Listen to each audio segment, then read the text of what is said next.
Alrighty. Howdy, everybody. Welcome, welcome, welcome. It's very near to uh, time to start. I might be a minute or two early for once. It's a bit of a shocker, or maybe not. I'm looking at my uh, oh, proving a moment of time adage. Confucius say, man with one clock always know what time it is. Man with two clocks never quite sure. I've got two different times here. One listing at 22:53, which means I'm 10 minutes early, and the other one showing 11:04, which means I'm running 10 minutes, almost 5 minutes late. Not sure which one it is, and so we'll just go with what we have, as the saying goes. So, welcome, welcome, welcome. As I said before, this is Game Master Soapbox. I'm your host, Jonathan Albin, and this is NycosRPG. Over the next hour, I'm going to be presenting you with 6 various positions of data and information as listed on my screen here. I'll be talking about common RPG mistakes, the power of pacing in your game sessions, practical ways to avert game disasters, and this is both the in and out of story, and then 4 reasons to retcon. There are many times when there is a binary possibility that either you leave things the way they happened and deal with the ramifications, or it's so egregious and annoying that you have to tear into it and redevelop the story. So there are 4 primary reasons that I feel that you need to retcon them. So we'll talk about that in a minute. We also are talking about my rant for the day, which is turn in decision and attenuation, attention and attenuation. Fancy terminology, but we'll get to what that means here in a minute.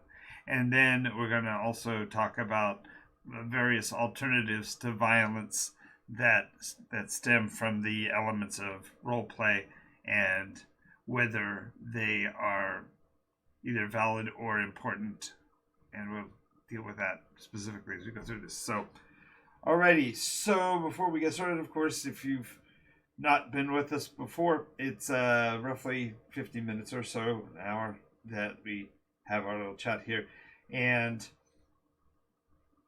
the show is brought to you by our would-be sponsor, our often sponsor, Board Games Paradise. That's the logo over there in the corner. And Board Games Paradise is a full-service game store in Redlands, California. Pardon me, I was primping, I suppose. But Board Game Paradise is a full-service game store that covers everything that you would possibly need for any card game, role-playing game, miniatures game, etc., etc. And it's also where I personally run games on Mondays and Tuesdays each week at 6 p.m. And if you want to become part of our games, just make sure you show up before 6 p.m. and we'll get you scheduled for Monday or Tuesdays. And they've got other types of games throughout the week or whatever, but I'm there on Mondays for my regular scheduled campaign, and then on Tuesdays is a time specifically set up for new players to get everything started. So feel free to come to the games anytime. I would love to swap the store at some time with all the viewers. So if you have a bee in your bonnet and are in the Southern California area, why don't you stop by and play with us at Board Game Paradise on State Street in downtown Redlands. All right. So, what are RPG mistakes? What are the most common of these, and how do we avoid these? Well, a role-play game, because it is built in a world of a fictional world of make-believe that the players share, the first most common mistake is for players to not understand where they are, what they are doing, how far away they are from the objects they're trying to reach to, etc. And so the first way to avoid a common RPG mistake,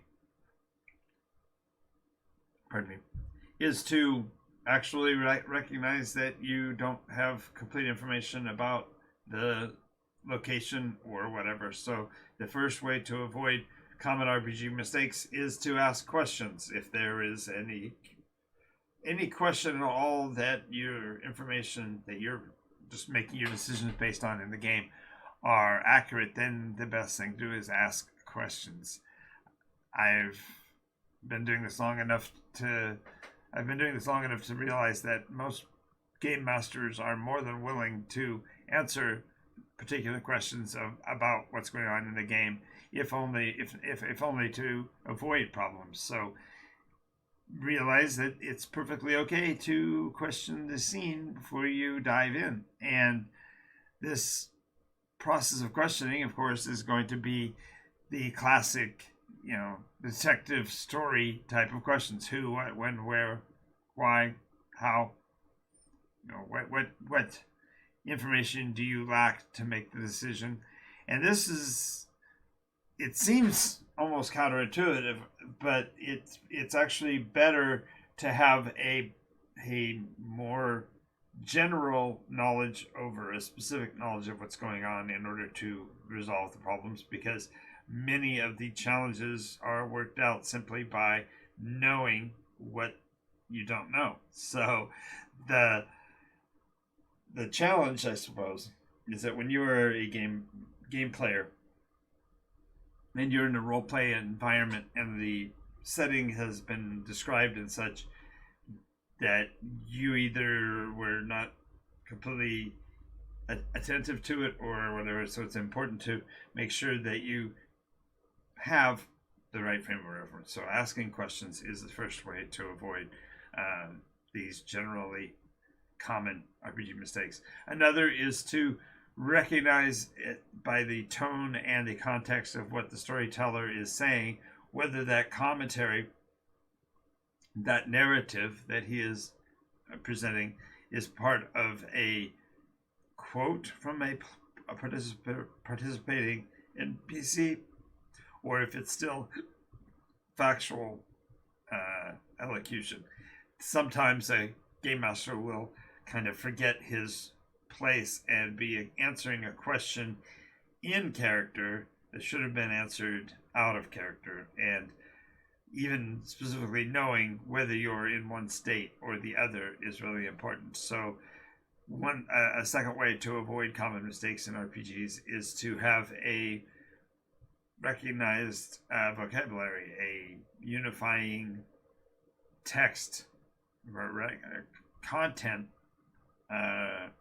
identifiers. So if the game master is in character, perhaps he has a hat or something that he does with his hair, or something that defines when he's in that moment, whether it be he's developed a hand gesture that goes with an NPC and therefore he presents that while he's playing. For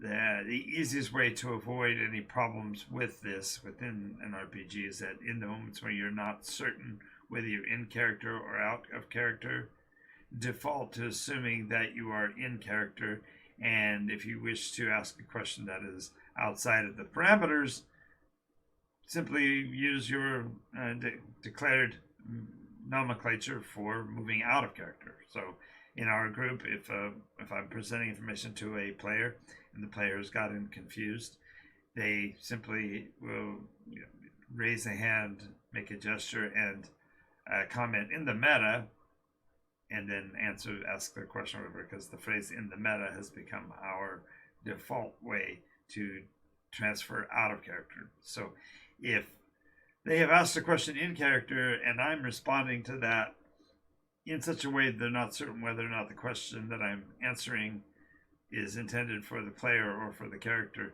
it's best for them to challenge that or question that. And so dropping out of character into the meta and asking the question is the easiest way to resolve that. So if you ask lots of questions, and then in particular ask questions in the meta environment and make sure that you're outside of character, these can avoid RPG mistakes. The next methodology for avoiding these common RPG mistakes is a temporal one, and that's a matter of deciding or understanding when the conversation is going on, whether it is before an action, after an action, or during an action. And sometimes it doesn't make a difference, in which case the worry about it is misplaced.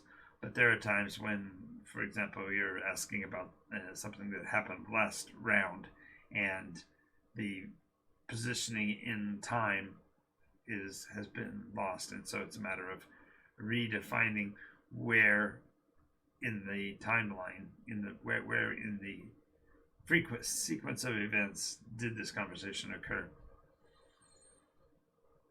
Another common mistake that occurs in RPGs is a player will address a commentary to either a non-present NPC or an out of context, out of content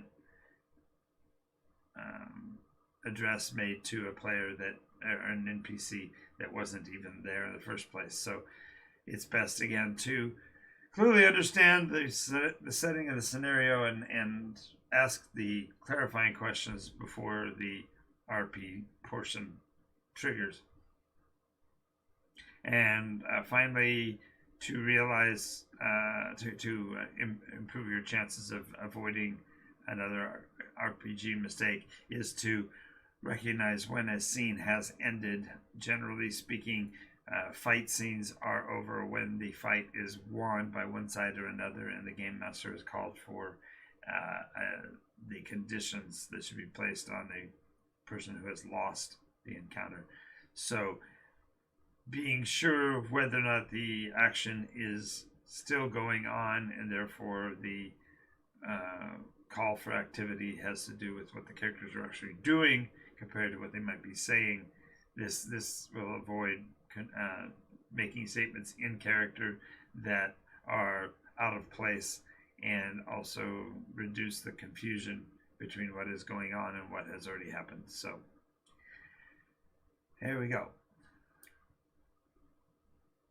Now, the power of pacing has everything to do with timing. The idea that an adventure or a specific encounter has a particular place in the order of things is kind of important. The tempo of movements, the amount of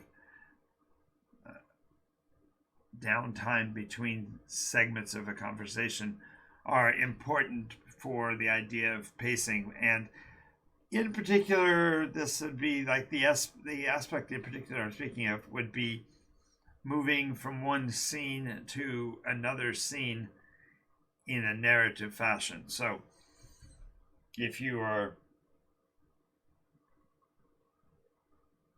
set to be starting a discussion at the end of a particular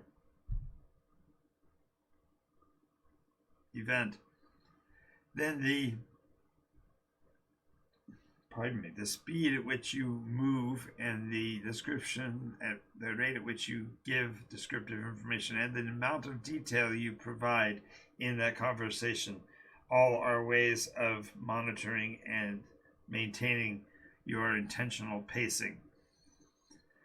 Adventures stem from a whole array of different types of mental states. They can be a conflict where the players are necessarily confused because the scene or the information they are getting is itself surreal and difficult to comprehend.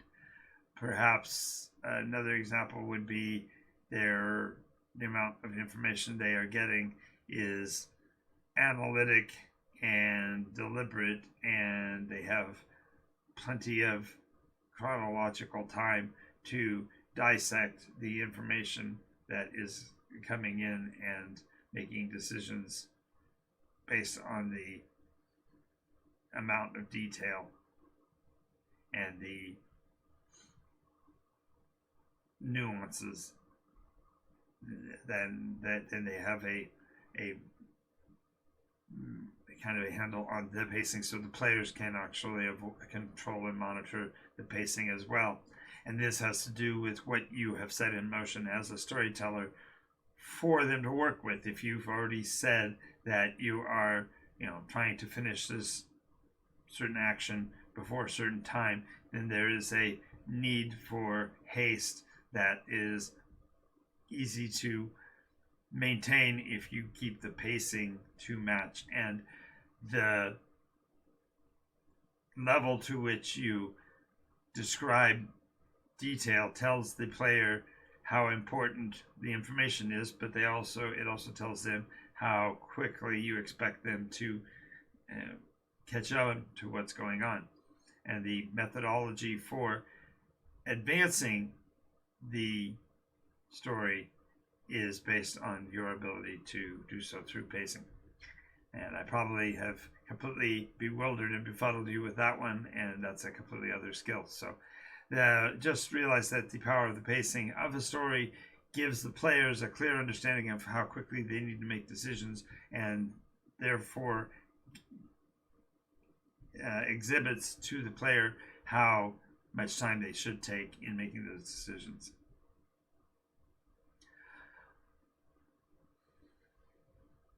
All right, practical ways to avert game disasters. Well, game disaster sounds awful, and there are those that occur within games, and there are those disasters that occur that influence the game from outside. So we're actually, in the case of practical ways of averting game disasters, we're talking about the decisions that players make in the game and how to avoid really horrible game disasters. The first one of the practical ways is to make sure that you have an idea of scale, a sense of scale.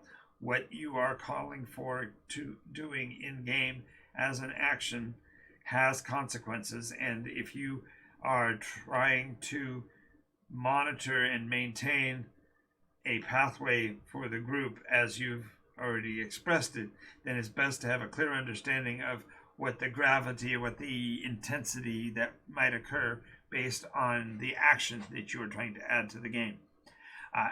The idea here is if you're going to be speaking with a local authority on a subject, and you know that the local authorities have been kind of sketchy about how they respond to opposition, then coming at them with an aggressive stance without understanding what that's going to take would be a problem. So you want to be practically aware of what the response might be and how the action might flow before you go ahead and trigger the activation. The second practical way to avert a disaster is for the players as a collective to have discussed the action that an individual player is going to take before that action is taken, so that there can be some discussion about what the resultant response might be. Players sometimes, when they have entered a new game's environment and aren't yet familiar with what the storyline or the local community will do, will take actions that are seemingly capricious and antithetical to the local sense of decency. So the players with more experience in the setting should be listened to prevent those kind of game disasters.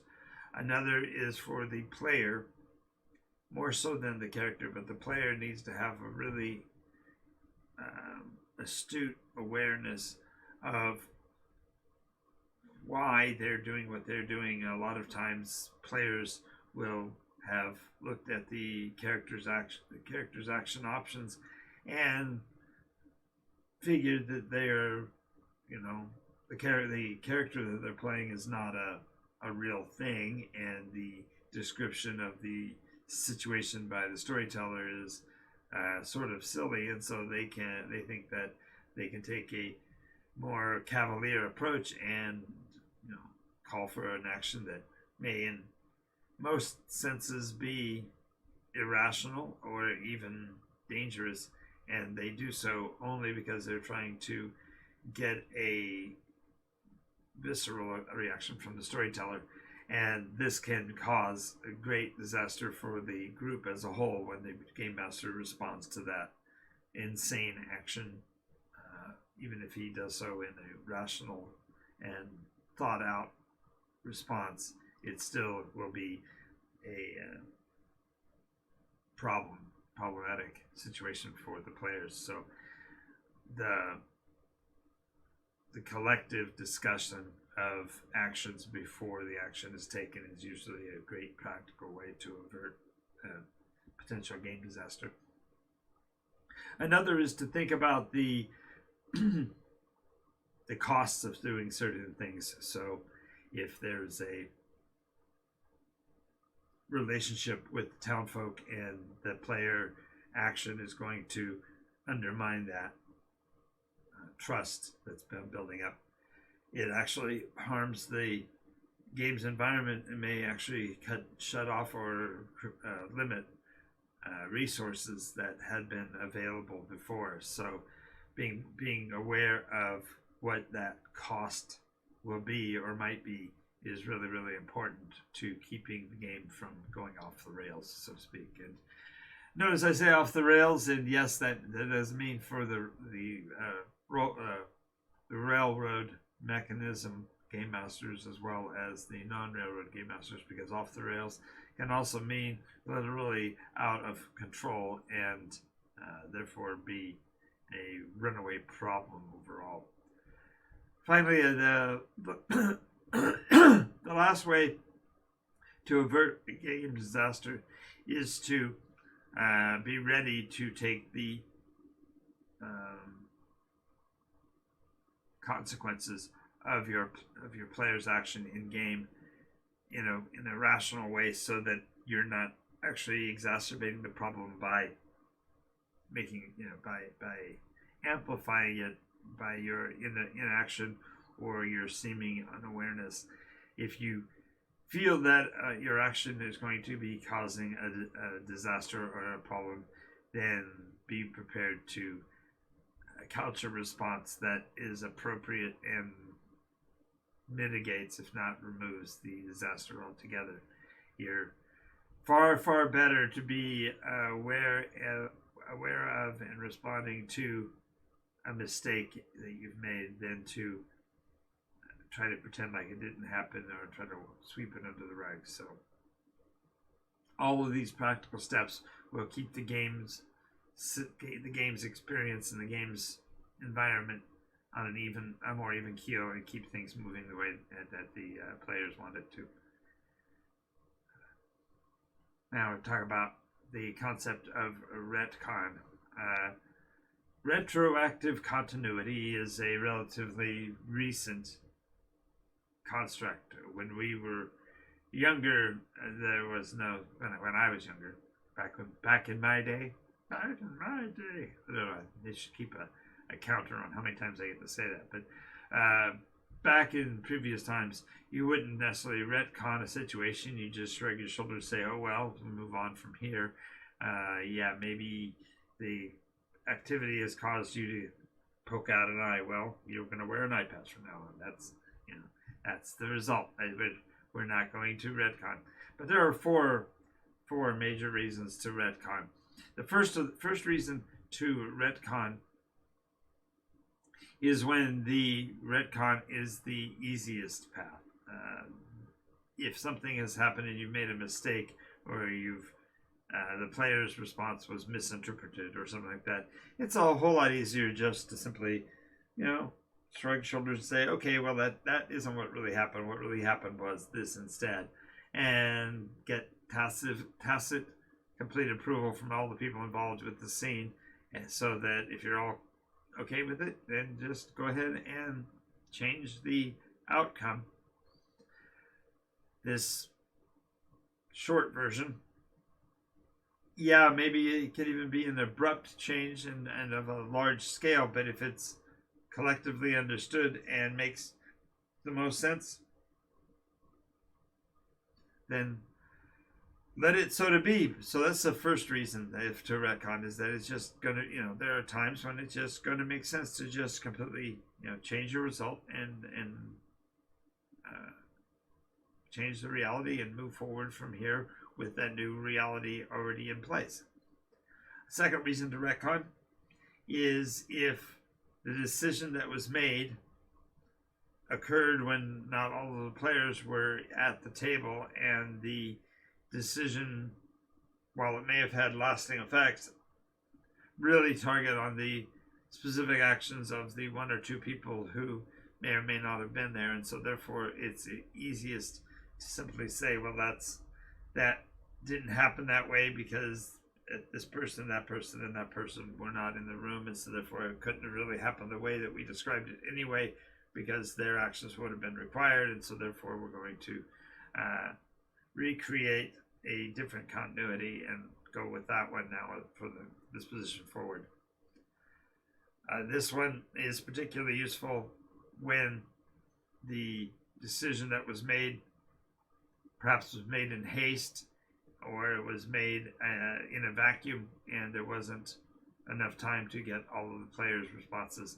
This sometimes happens when you're at a games event that's a multi-day event. One of the players doesn't show up for a session, and therefore the details are intentionally muddy. The game master has made a call, and it ends up being not necessarily completely appropriate. Therefore, it's easiest to undo when the players are actually there and present. And so it's the idea of greater minds. If there are 3 or 4 people and they've all agreed that something should happen differently, then you can allow for that, especially in a fictional setting like a fantasy game. So finally, the last reason to retcon is that the new story that would be created is more effective, more inclusive, and more sensitive, more aware than the original.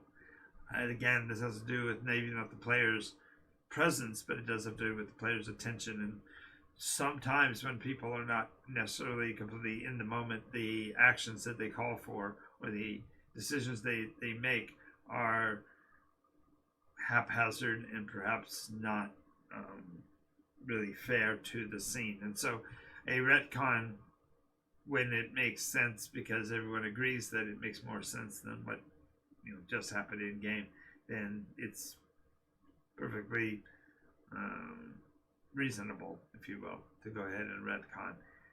So the overall overarching rule on retcon is to make sure that everybody that is within the scene or scenes is aware of the outcome and are at least copacetic. At least they can accept what the decision was for the retcon, and that the retcon needs to be understood to be complete and a rewrite, so to speak. And once that has been established, then the new reality is the default reality, and the mistake or the error or the miscalculation that had happened before simply ceases to exist. Okay, we're getting to the rant.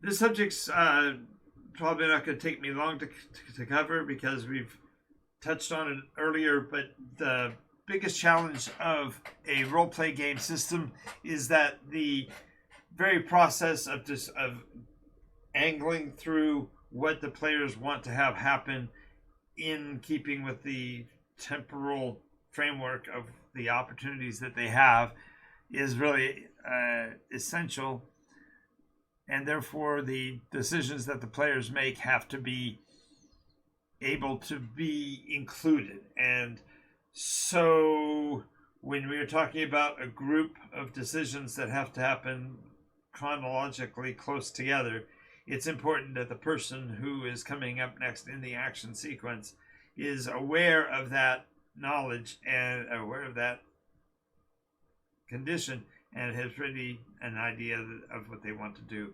and make the decision, describe your reaction, and be prepared for what the responses are, and just go with that.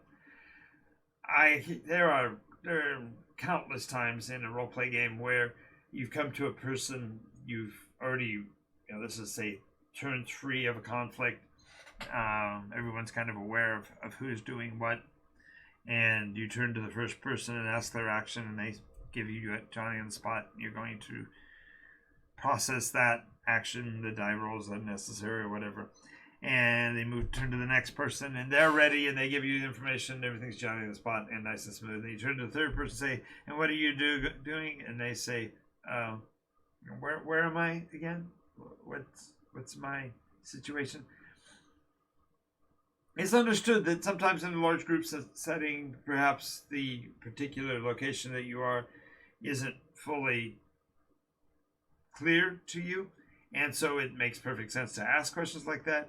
But realize that the process of things should be the game master describes, players collectively get their act together so they know what's going on, and then go through the sequence: player 1, player 2, player 3, player 4, processing that information as they come in, and then you're done and ready to go for the next round.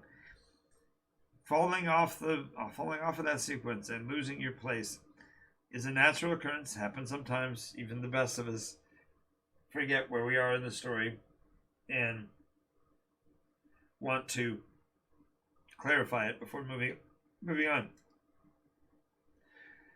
But not every round. If every round after round, you are the one who's gotta be reminded where we are and such, then the issue really becomes one of you as the player becoming more aware and sticking with the scene better.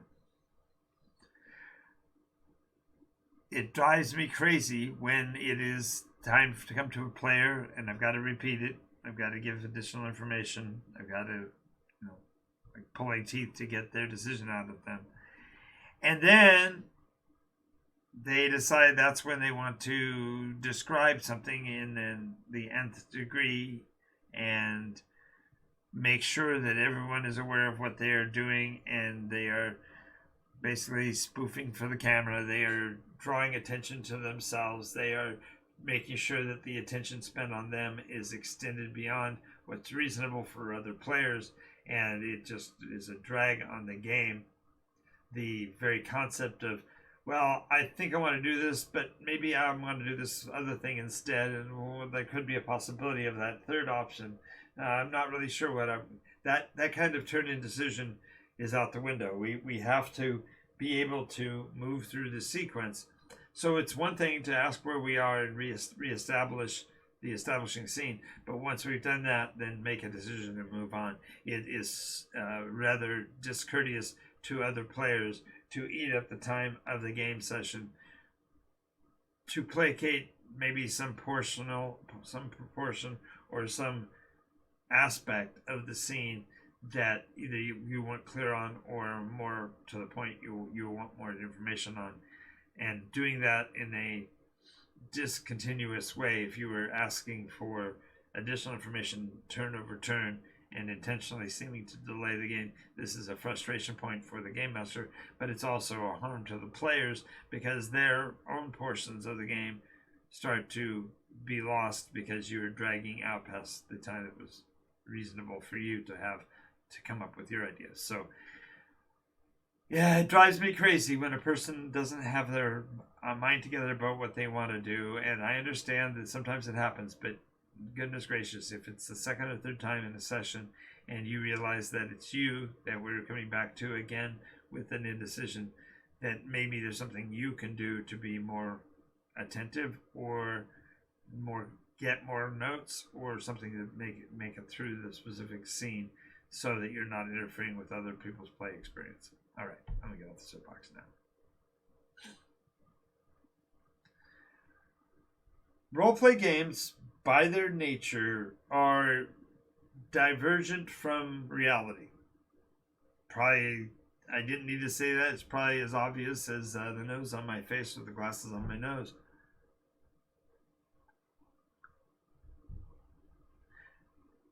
But just because you can do something in a roleplay game doesn't mean you should.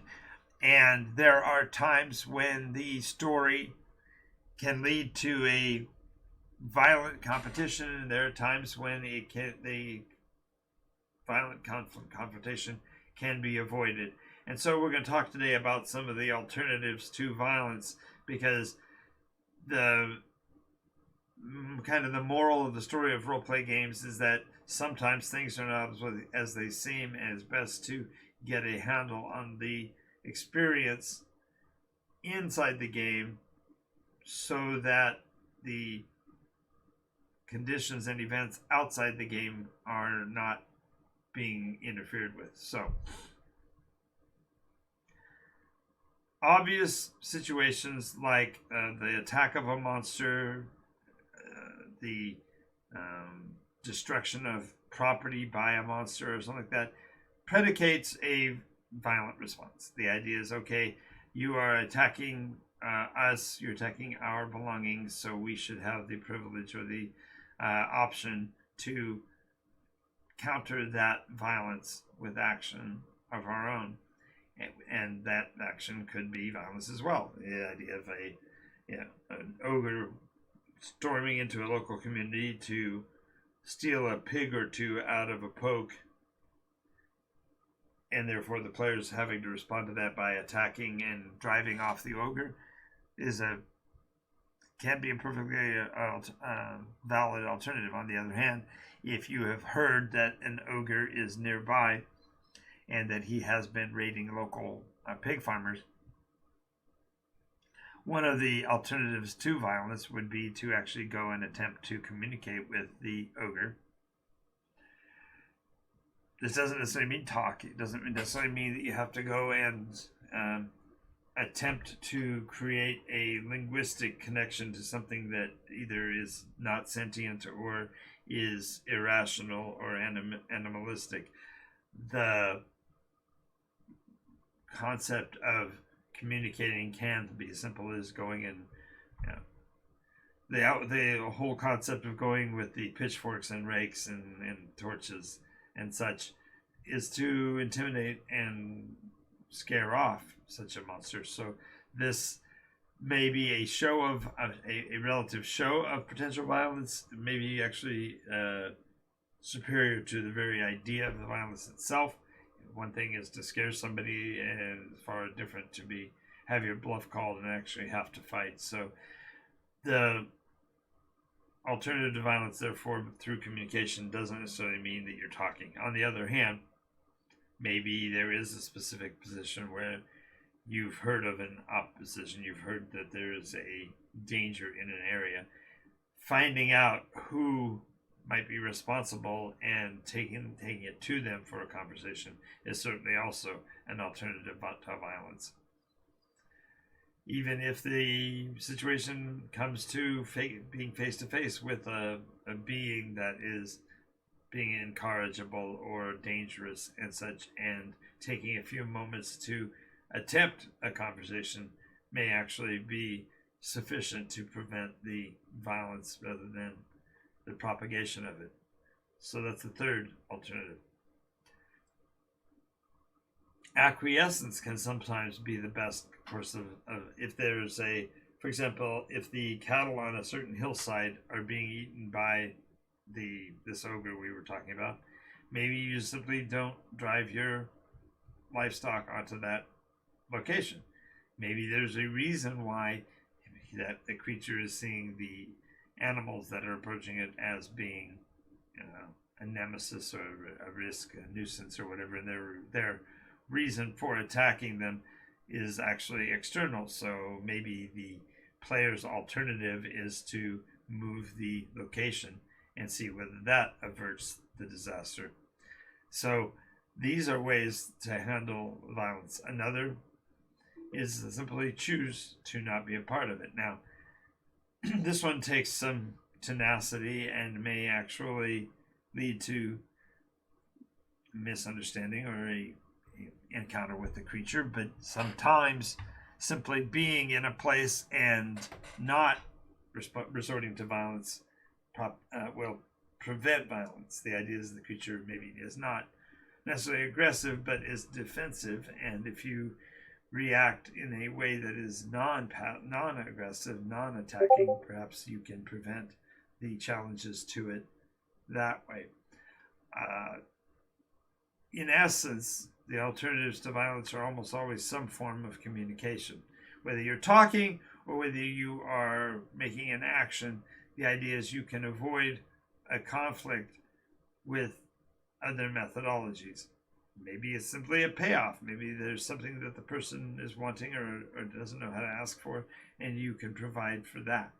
Maybe you are the one who pushes that side of it. And granted, that doesn't mean that you have to be condescending. It doesn't mean you have to be conciliatory.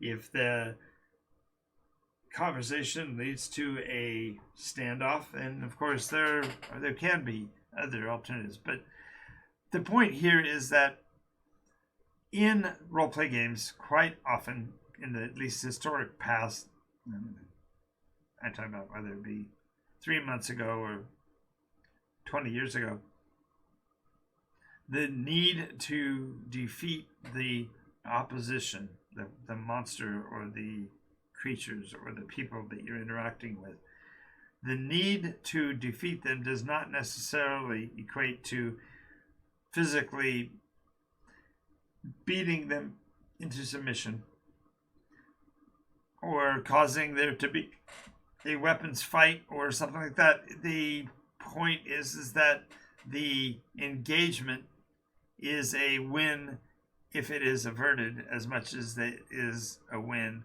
if it is won. So the reward from the game master should be equal to or greater for the lack of violence than it might be if they simply whack the monster.